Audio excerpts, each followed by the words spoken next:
murakoze Mabure kuba mwagarutse kudusura hano Liège. Niba mbyibuka neza mwaje kudusura mu ntangiriro z'iri shuri Umuco, tukaba tumaze imyaka hafi 3 nubwo twagize igihe cya Covid cyo guhagarika burundu kirengeje umwaka. Ntago byoroshye rero kuba umuntu atangiye kwigisha ikinyarwanda agahagarika umwaka, nubwo abana ubona ko bakomeje kugikunda kandi natwe dushyizeho umwete kugira ngo bakomeze kugira ngo bavuge ikinyarwanda kandi bakomeze kugikunda no kukivuga. Muvuye rero mugeze navuga ko tukiri mu inzira iracyari ndende. Nkuko wabibonye abana bazi kuvuga uko bitwa, bazi kuvuga aho batuye, bazi kuvuga imyaka, bazi kuganira, kuvuga utuntu dukeya. Urebye abana bacu hano bafite ubumenyi bwinshi, ariko ubumenyi bwinshi badakoresha. Nk'iyo bumva ababyeyi bavuga kuri telefone, bavuga ibiganiro bisanzwe, haba iminsi mikuru, usanga kenshi ubwo bumenyi bisaba ko twebwe tugenda tukabushakisha, tukabushyira navuga ko tubushyira mbega muri pratique kugira ngo mbega bube hafi bagombe kubukoresha. Ntago rero byoroshye kuko kwigisha ikinyarwanda nk'ururimi rw'amahanga hano niko nabyita, harimo inzitizi nyinshi, harimo ko yego abana baracyumva mu rugo ariko ntago bagikoresha buri gihe. Ibyo ndetse tubishishikariza ababyeyi ngo bajye babinyuma yabo, nubwo bitoroshye. Hano umuntu abari mu bintu bitandukanye, mu kazi gasanzwe. Natwe hano abarimu tubikora, ntago tubikora buri gihe, tubikora nk'ubwitange, ku buryo dushishikariza buri wese ngo niba abana baje bagikoreshe mu rugo kandi bagerageze kuza kenshi hano ku ishuri, kuko usanga nanone nk'iyo umwana aje nk'igihe cy'amasomo 2 agasiba yandi 2 nabyo bimusubiza inyuma. Usanga kenshi ibyo ngibyo turabibashishikariza cyane. Nagira ngo baze Twagirimana Eric uyobora iki gikorwa, nizihe nzitizi mwahuye nazo muri iyi minsi mumaze? Urakoze Karirima. Inzitizi twahuye nazo deja nkuko mwarimu Dona yabivuze, twagize icyorezo cya Covid cyatangiye tumaze amezi make dutangiye, nuko cyabaye nkaho kidushubije inyuma, kuko twongeye gutangira hari abana batagarutse, nuko bigenda bituma nyine dusubira inyuma. Ikindi sare y'ubushize waje kudusuriraho, hari abagizi ba nabi bayangije mu mashuri, hari abagizi ba nabi bayangije, bituma twongera gufunga igihe tutari twabona sare. Ubu ngubu twabonye ahangaha dukorera, ariko inzitizi ndende navuga nuko hari igihe ababyeyi batabona ukuntu bazana abana babo, ariko nkuko nabikubwiye ubushize twiga 2 mu mwaka, kabiri mu kwezi, nuko twiga icyumweru kimwe, ikindi tugasiba tukiga ikindi. Donc iyo hagize nk'inzitizi abana ntibaze, bituma abarimu bahora basubiramo ibyo bigishije. Ibyo rero bituma tutavasa nk'uko bikwiye. Donc n'icyo basaba ababyeyi? Ababyeyi icyo nabasaba nuko mu kwa 9 nitwongera gutangira, ni kuzafata iki gikorwa bakagishyira muri gahunda zabo, nk'uko umuntu ashyira muri gahunda kujya ku kazi cyangwa kujyana umwana ku ishuri. Kikaba ari igikorwa nimba biyemeje kuza ku ishuri, kikaba igikorwa bashyizeho umwete, atari ukuvuga ngo tujyanye umwana ku ishuri Umuco iki icyumweru gitaha baziga ntaboneke. Ntabwo byoroshye, kuko natwe ndakeka duhura na difficulté za organisation. Kutabasha kuza bishobora kubaho, ariko nibura tukabivuga hadasigaye iminota 15 cyangwa iminota 30 ngo ishuri ritangire. Donc voilà, nagira ngo nsabe nk'umubyeyi nawe agira icyo atubwira ku nk'umubyeyi le sentiment en fait yatubwira bahura nazo par rapport y'ishuri umuco. Nkuko rero bari bamaze kugusaba yuko wagiye uvaho umubyeyi, nagira ngo utubwire experience yawe nk'umubyeyi hano mu ishuri umuco. Yego, murakoze. Ngiye nitwa Umutoni Anike, mfite abana 3 baza hano mu ishuri umuco kuva ryatangira, baza 2 mu kwezi, ariko nkuko Eric yabivuze kubera ikibazo cya Covid ntibashoboye kuza, ariko kuva baza gake bashoboye kuza bahigiye byinshi. Baza bishimye, baza bashaka kubona urugero rwabo no gusohoka muri contexte familiale, kuko no mu rugo tuvuga ikinyarwanda tukabibigisha, ariko kubona bahuye birabafasha cyane kuko bajyana inama barakina. Iki nashakaga kuvuga ni ugushimira ishuri umuco, abarimu n'igikorwa cyiza Eric yakoze, kuko ni ikintu buri muntu wese nk'umubyeyi nk'umunyarwanda ufite abana yakwitabira akabishyira mu nshingano, nk'inshingano zose tuba dufite z'amashuri abana bacu bigamo.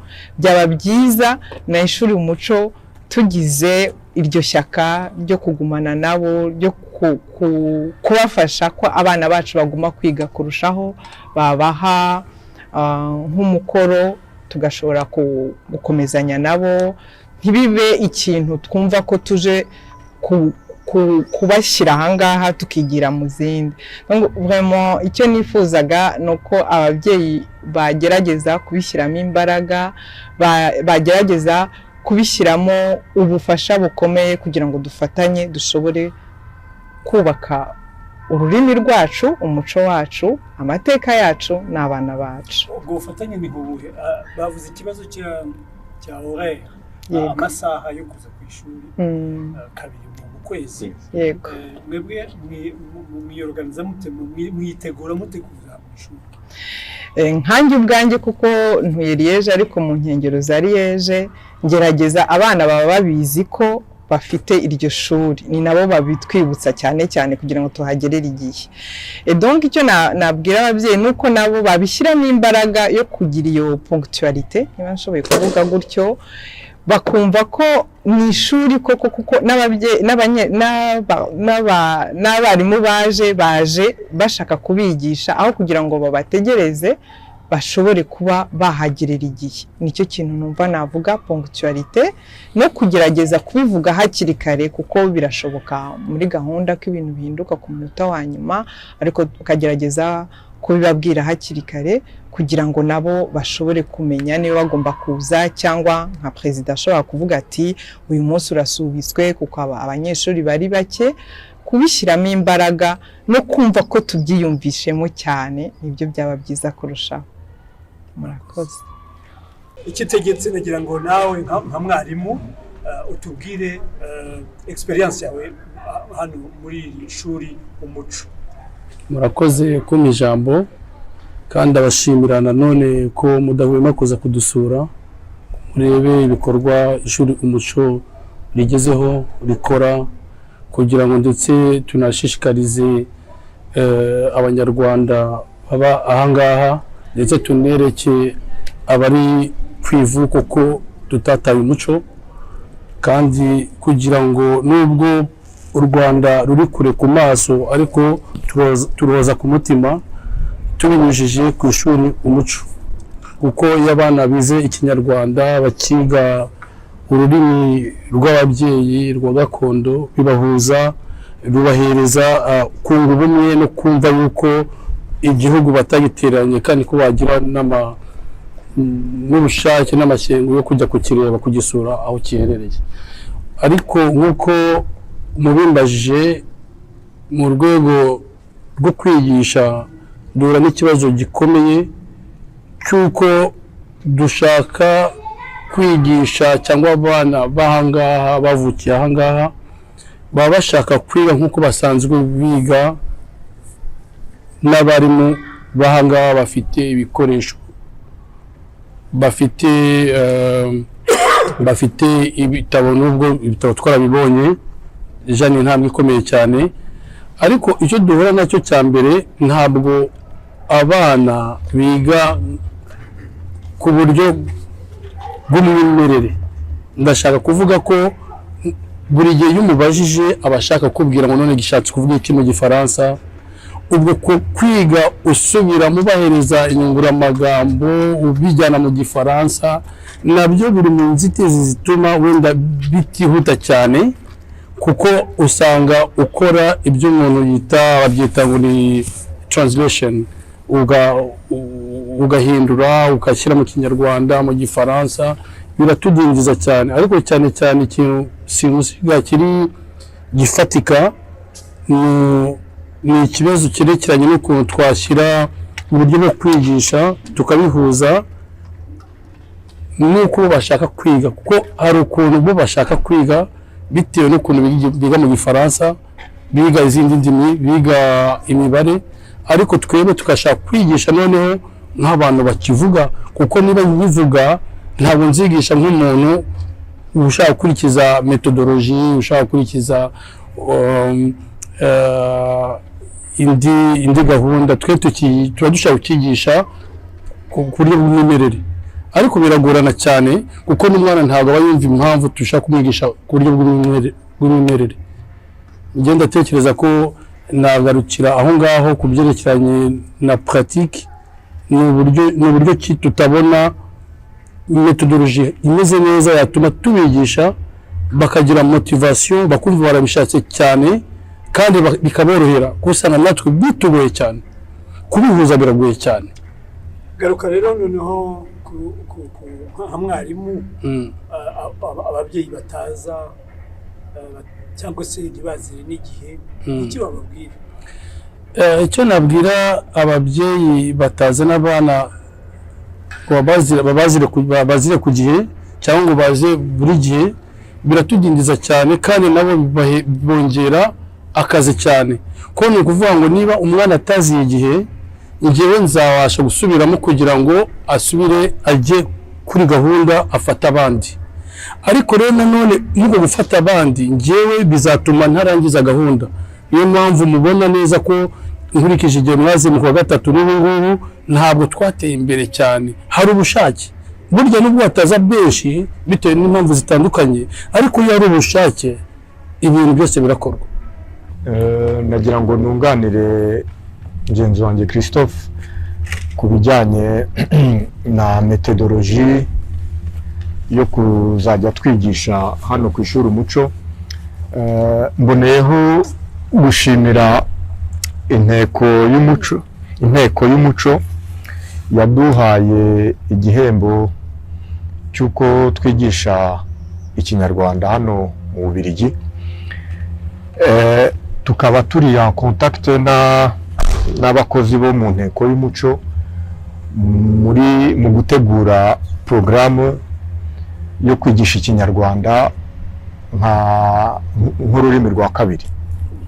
Donc niturangiza iyo porogaramu ndakeka ko izadufasha cyane, kuko izaba ifite ibyo dutangiriraho n'ibyo tuzajya tugenderaho twigisha. Ndakeka ko ari igikoresho kizafasha abarimu. Nkaba nshimira cyane n'ibitabo batwoherereje, bikaba nabyo bibafasha.